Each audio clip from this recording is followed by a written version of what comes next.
Clare. I'll be brief because a lot of the events contained in this question, which had to be in by last Thursday, events have overtaken us, and I would like the Minister to give, he doesn't have to elaborate on the PwC report. He can give a brief overview, and I can preempt his answer in relation to the tendering and cost management processes and cost budgeting that his department would have had in the preparation of the contract. I will be proposing to take priority questions 1 and 2 together. With regard to the overruns associated with the build of the hospital, the full assessment of the cost overrun and the reasons for it were received by my department in the form of a report from the National Paediatric Hospital Development Board submitted by the Department of Health on the 19th of November. My department reviewed the report and met with the Department of Health to discuss it on the 23rd of November and made a formal submission to me on the 26th of November. The Department of Health submitted a memorandum to Government in April 2017, which included a section on the proposed new governance arrangements for the National Children's Hospital. This proposal included the establishment of the board to be chaired by the Secretary-General of the Department of Health, with responsibility for monitoring the progress of the Children's Hospital programme and programme against agreed parameters for it in relation to its timeline, scope and funding. There's actually much in this I've already shared with the Deputy, so what I will just say in relation to this one question you put to me there regarding the timelines of how I plan to deal with the issue for this year, my aim, Deputy, has been in a position to agree this with Cabinet next Tuesday. I'll allow Deputy Cowen back in and then allow Deputy Bryan. So Deputy Cowen. Okay. So Minister, you say you were made aware of the extent of this overrun in 19th of November. We're led to believe today that the board discussed seismic overruns in June, and in September the Secretary-General of the Department of Health, for example, was present when a figure of 391 million was relayed to the committee. Notwithstanding the fact that your representative on the board didn't remind the chair of the board to contact the line ministers, as is their duty, it would appear that, as of course we were in the throes, as you most definitely were, of budget preparations. You were well aware of the overrun on the current side in relation to the Department of Health, so much so that you were looking at a supplementary budget in the tune of 600 million.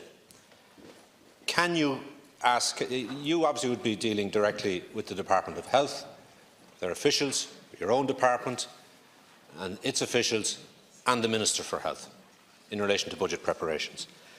And when it became apparent there was such an overrun on the current side, can you confirm to the House, did you ask what is the story in relation to the capital side? Can I just point out, it's not that I'm cutting your time, the time is doubled, but in the interest of the two deputies, you'll have a better chance to ask more questions if you stick to the minute on the supplementary. Minister. Thank you. So to answer the Deputy's two questions there, no, I didn't deal with the issue of capital expenditure at that point in terms of whether a supplementary was required for it. There are two reasons for that. Firstly, the supplementary would have been dealing with last year for 2018 as opposed to any additional costs for 2019. And the second reason for that is, in all my experience of engaging in this issue in previous years, all of the supplementaries in relation to the Department of Health focused on current expenditure. And in any event, because we were dealing with 2018 and the costs that are now the source of debate and inquiry in the House this year were costs for 2019 and beyond. And then in terms of the role of my own official on the board, again, to emphasise from working with that official, his excellence as a procurement professional and the work he has done in that area. And from his point of view, he could see engagement that was taking place in the board and with the Department of Health on the matter that then led to the timeline that both Minister Harris and myself have shared.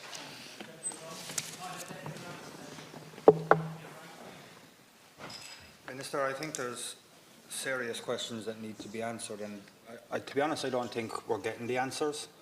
I mean, for instance, we now know that in April there was a request by the Assistant Secretary in the Department of Health for an interim report to be forwarded to Government in relation to the escalating costs. We know again in May she asked for a report to be sent to Government in relation to the escalating costs. And it says in the minutes that she is asking for this to be done prior to the budgetary process taking place. We now know that the figure of 391 million was crystallised, to use the term that was used yesterday by the Secretary General, was known on the 19th of September. And yet nobody seems to have told either yourself or the Minister for Health what the figure was until post-budget. I put it to you, Minister, that if that is the case, then there is a serious breakdown in communications in the Department of Health between the most senior officials and the Minister, and also within your own department if you're not able to get that information from the Department of Health. When you're sitting down discussing a current expenditure black hole of 600 to 700 million. Thank you. I mean, no, in which fairness is it? now, Deputy O'Brien, I want to I both of you. think it's very important to be here around the timings. The so-called black hole that you're referring to, and the figure that ultimately was €645 million for the supplementary for the Department of Health, referred to 2018. It was the supplementary for last year. You cannot conflate a discussion about additional funding for last year with funding for this year and the years to come. And in all of the engagement that we had on the supplementary, it was all on current expenditure, but it was current expenditure for last year and referred to a process that at that point had been ongoing between myself and the Minister for Health for a number of months. In relation to the engagement that happened within the Department of Health and between my department and the Department of Health, Minister Harris has outlined all of the work that he did in trying to interrogate all of the costs and come up with a figure that he felt he could table to me that we would then work on. And that, Deputy, is what happened. Thank you. Now, Deputy Cowen. No, sorry. No, I'm going to go back and forth. Deputy Cowen, you the next slot. Do you not find it, you're saying that you had discussions within your department in relation to your preparations for the budget were solely concentrated on current expenditure? I don't doubt that, but I find it amazing that you would never say to the Minister for Health or to representatives of his or to your own officials, can you check what the situation is in relation to the capital expenditure? Because you know as well as I do, when we spoke and we would have looked to see if it was within your remit to be in a position under future expenditure for this year that there be funds within the HSE service plan to deal with our demands in relation to children who were awaiting psychiatric assessment, and secondly, the elderly and the lack of home help packages and home help hours to deal with that backlog. That was a priority of ours. And obviously, we were mindful of the commitments that you had made in the National Development Plan. We're mindful of the commitments you had made on various roadshows around the country about different projects and primary care centres that would be included in the development plan. They now are in jeopardy. Thank you, Deputy. Because of an overrun in the Children's Hospital to the tune of 100 million in the capital spend. And if you didn't ask, it's very disappointing. If you did ask, well, what's the answer? But you're saying you didn't ask, so you're exonerated. But it's a poor reflection, unfortunately, on the situation. As I have said, I have to take, and I do take responsibility for how any budget is framed. And ultimately, while any line government department does have responsibility for specific projects, I hold myself accountable for overall decisions in relation to how the country's money is used. And I understand why the House is putting these questions to me. But in relation to the discussions that we would have had with the Department of Health, I mean, it is true to say, Deputy, that the majority of our discussions would be focused on current expenditure, because current expenditure is where the services are delivered. So, for example, the two issues that you raised, that I acknowledge you pressed during our budget discussions, they're entirely issues of current expenditure. And if the matter in relation to the National Children's Hospital had come up in the way it clearly has now, as I said, the thing I would be asking Minister Harris to do is to quantify the costs, which he has outlined he and his department are doing. Thank you very much. Deputy O'Brien.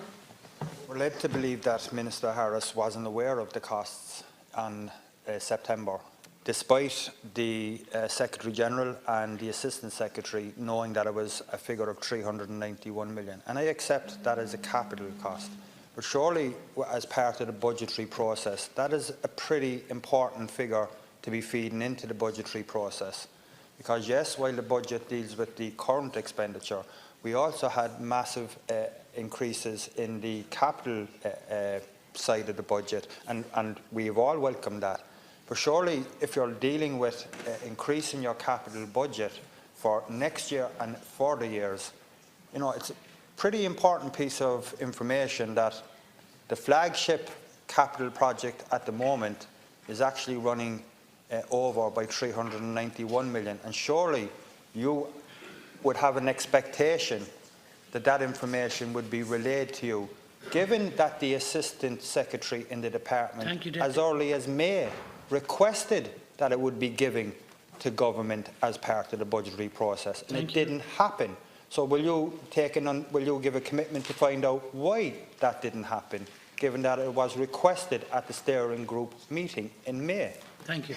Final comment from the Minister. Thank you, Cahirlock. I mean, the minutes that have been released in relation to the steering group in May outline all of the different options that that body was then considering in relation to moving the National Children's Hospital forward.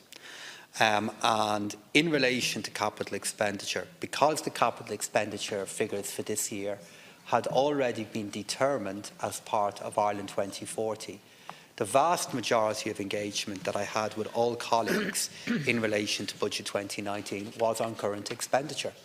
And I do repeat what I have said before, Deputy O'Brien, which is that in any dealing with an issue of this size, in order for me to do the kind of work that I now have to do, the key issue would have been to understand what is the exact figure that we were talking about.